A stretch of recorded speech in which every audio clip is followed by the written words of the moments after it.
practice also goes beyond time spent at the instrument. Especially as musicians, our entire life experience influences our music making. So it's just as important to read about the music, read books, watch movies, not even about the music, but about anything, about life in general, because music is about life in general. And just go out into nature, go for a walk, and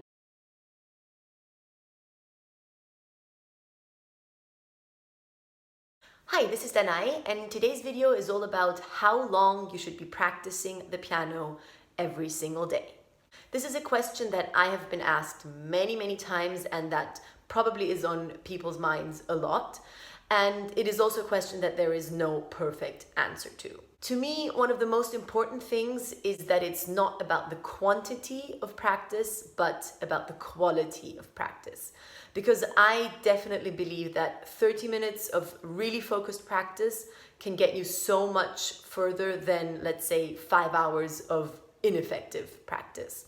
And that definitely is a very important realization to have, because when you have a day that doesn't have an unlimited amount of time for you just to practice, you know that you can really get all the things that you want to do at the piano done in a much shorter amount of time if you just get that focused practice time in. And then you have the rest of the day free to actually experience life away from your instrument, which I think is just as important as practicing at the instrument. Of course, practicing at the instrument is your foundation and is definitely something that has to happen in order for you to build up your technique and also to just dive into the pieces musically. But apart from that, I think that practice also goes beyond time spent at the instrument. Especially as musicians, our entire life experience influences our music making. So it's just as important to read about the music, read books, watch movies, not even about the music, but about anything, about life in general, because music is about life in general. And just go out into nature, go for a walk, and all that will influence your playing. What you want to reach is this state called being in the flow when you're practicing. When you're practicing in the flow, that's when your brain is at its best, working in a really effective way, and that's when you're making the biggest amount of progress as well. Now, our brain works best if it's having fun and if it's enjoying the activity that we're doing. So definitely try to find ways to make your practice enjoyable, whether there are certain exercises that you like doing or whether you like discovering a certain piece. Try to find an angle or a mindset that really gives a signal to your brain that says, this is fun, I'm having a good time, and this is when you're going to get into the flow and really make the biggest progress.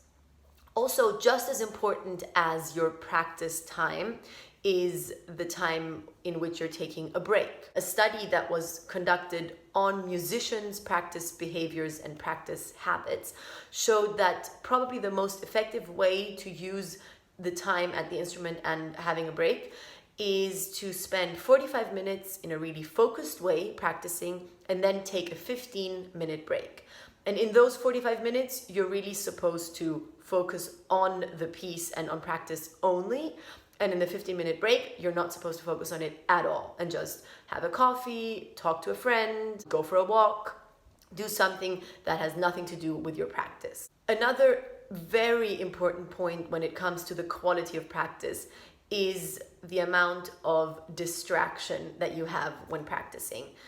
Obviously, it's needless to say that you're going to make the biggest progress if you're focused on the practice only and not distracted by a book, a movie, the TV, or your phone, waiting for a message, waiting for a phone call, whatever it is. Most of us probably are guilty of doing all of the above. I definitely am. But I always realize that when I force myself to focus on the practicing only, I make so much more progress than if I just kind of dwell in many things at the same time. And then the truth is I don't really get anything done at the piano at all. What I try to do is to really put my phone away when I practice. Maybe if you're extreme, you can even put it into flight mode. But the most important thing is for you to find a way that you don't check your phone, which is probably the biggest distraction, or do anything else. And for me, that is to put it away so that I don't see it and then just focus on the practice. And it really is a difference of day and night if I have it right there on the stand with me and somehow keep checking it while practicing, or if it's away and just not on my mind. And as with so many things, usually it's about the first step, it's about the beginning. And once you've started those first 2-3 minutes of practice and really focused practice with no distractions, you kind of forget about everything else anyway, and you totally get into that flow. And the 45 minutes of focused practice are going to be over before you know it. Now, to get back to the original question, which was how long you should be practicing, I've definitely seen amazing pianists that practice crazy amounts of hours each day, and I've also seen amazing pianists that don't practice that much at all.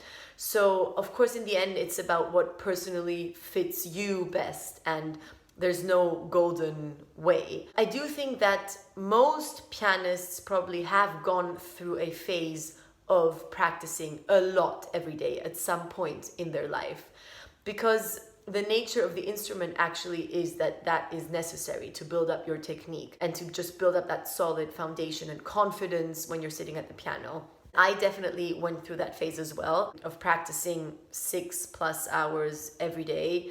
Also going through some crazy things that I probably would not recommend, like practicing through the night sometimes. I thought it would be really fun during my study times to practice through the night and not sleep.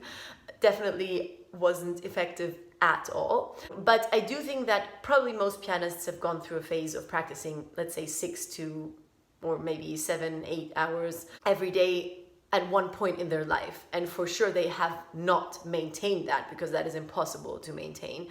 But it is important to note which phase you are in right now. Are you building up your technique right now? Are you still really young? Are you in your studies? Are you already in the phase where you're playing a lot of concerts and traveling? Then obviously you can forget practicing 6 to 8 hours every day anyway. And I now have come to the point where I ideally practice 3 to 4 hours every day. Again, that is not something that actually happens every day, because when I travel, sometimes I don't practice at all. If I have a rehearsal or a concert, then most of the time goes to that. And I don't count concert or rehearsal time as practicing, because it really is more performing, which is something completely different. Or also when I'm spending time with my family, of course, I cannot always practice 3 to 4 hours every day. So in reality, what happens is I practice sometimes 1 to 2 hours only, and then on other days, I practice 5 to 6 hours, depending on what is coming up in the future. But in my ideal world, I would like to practice, and this is what I try to do, 3 to 4 hours every day, because also when you're consistent, that's when you are probably going to get the highest results. Yes, so as you can see, there is no straight answer to this question, but I hope that you enjoyed this video and that I could help you out a little bit. And I'm really curious to know how long you practice every day and what your practicing journey has been like up to this point. So let me know in the comments down below, and I hope to see you again soon. Bye!